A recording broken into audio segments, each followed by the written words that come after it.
Welcome to Tier 3 Vision. So today we are going to discuss NumPy, which is the building block of data science in our Python series. So let's begin. So NumPy is basically linear algebra library for Python. It is most important for data science and it is the key library which is the building block of so many NumPy operations which we can perform on arrays. So now let's get into installation instruction. So simply you can install NumPy by using pip install NumPy, or you can install, if you have Anaconda environment, then you can install using conda install NumPy. Now how can we import NumPy? You can simply do import NumPy as np. This will basically import the NumPy. Now NumPy basically is used for arrays manipulation. So NumPy arrays are very essential. It comes in two flavor, vectors and matrices. So vectors are strictly one-dimensional array and matrices can be two-dimensional and more. Now how can we create NumPy arrays? So if you want to create a NumPy array from Python list, you simply declare an array. So suppose I'm declaring one array 1, 2, 3, 4. So now my list, as you can see, it's 1, 2, 3, 4.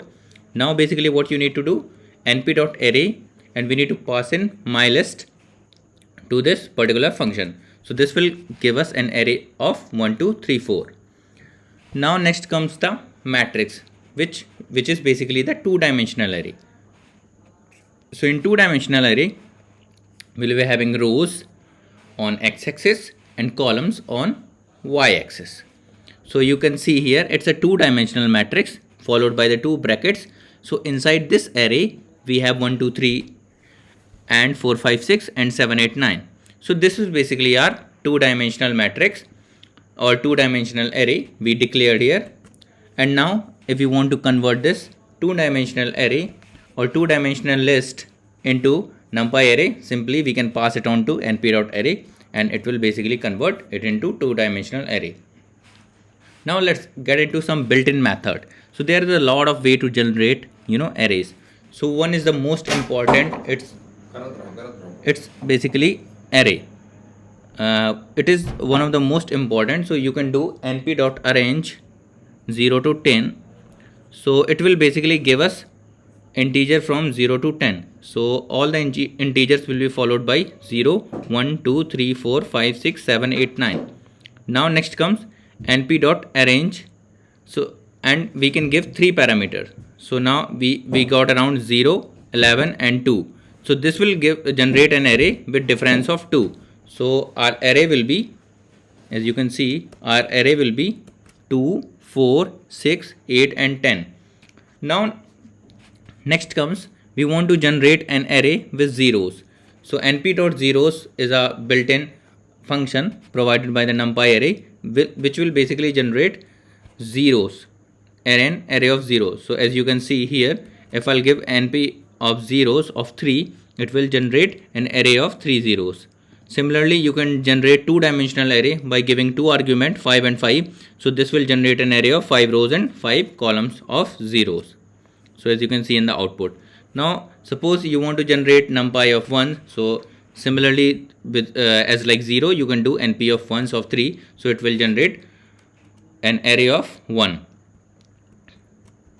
Now you can do pretty much same with 3 of 3. So it will generate np of 1s with 3 rows and 3 columns. Now next comes inline space.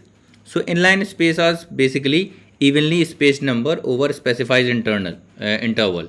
So suppose you want to generate some number, suppose you want to generate 3 number which have similar space between each other. So like 0, 5, 10. So the difference between individual digit is basically 5. 5 minus 0 will be 5, 10 minus 5 will be 5. So you can basically pass it on np dot line space of 0, 10, 3. So this will basically give us an array of 0, 5, 10.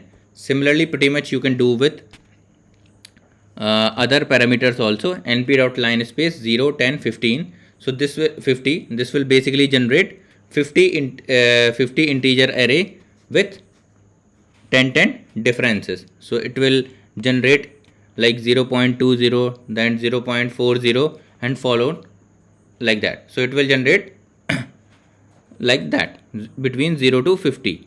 So here it has generated between 0 to 10. Now it will generate between 0 to 10, 50. So 50 will be followed by 10 rows and 5 columns, or you can say 5 rows and 10 columns. Now I. So I is basically is used to create an identity matrix. So identity matrix is nothing where diagonal element is 1. So as you can see here, the diagonal is basically 1. So as you can see here, first element is 1, and here it's A11 is 1 and A21 is 1. A22 is 1, A33 is 1 and A44 is 1. So if you want to create an identity matrix of 4 rows and 4 columns, you can do NP of I of 4. So it will basically generate. Now random function is very helpful. You can generate any kind of array by using np.random.rand2. So it will generate an array of 2 integer which is randomly between 0 to 1. So with random samples from a uniform distribution over 0 to 1, it will generate an array between a number 0 to 1. You can do similarly kind of task with np.random.rand 5, 5. So this will also generate 5 rows and 5 columns between 0 to 1. Now rand will be it basically return a sample or samples from the standard normal distribution, unlike rand which is uniform. So our rand is uniform, but our rand is basically it is different from basically rand. So what you can do here, np.random.rand, so it will give us any kind of negative array also, and it can give us positive array also dependent on its choice. So now here you can see, now if you want to create a 2-dimensional array, you can create. Now next is rand int. So it will basically return a random integer from low inclusive to high exclusive. So it will basically generate a random integer between 0 to, or you can say, to the highest digit. So suppose if I want to generate np.random.rand int between 0 to 100, it will generate 44, and it will random means whatever the value you will generate, it need not to be the same every time because it's a random value. Similarly, if you want to generate 10 values between 0 to 100, you can do here. These values can also be different each and every time. As you can see, when I'm executing first time, it is different. When I'm executing second time, it is different. Now, arrays, attribute and methods. So now let's discuss about some useful attributes and method or an array. So you can declare here ARR is np.arrange25. So this will basically give us an array of 0 to 25, and you can print here, and RANARR is basically random integer array. So I'm printing both of these. So suppose I'm printing ARR, so this will basically generate integer between 0 to 25. So it has generated integer from 0 to 24, and you can see here it has generated some random integer between 0 to 50. It has generated 10 integer because we have given third argument as 10, so it has generated 10 integer. Now reshape. You can basically reshape a particular array by using reshape, and you need to give number of rows and number of columns. So in reshape method, basically the most important thing, your number of rows and number of columns should be same, otherwise it will throw an error.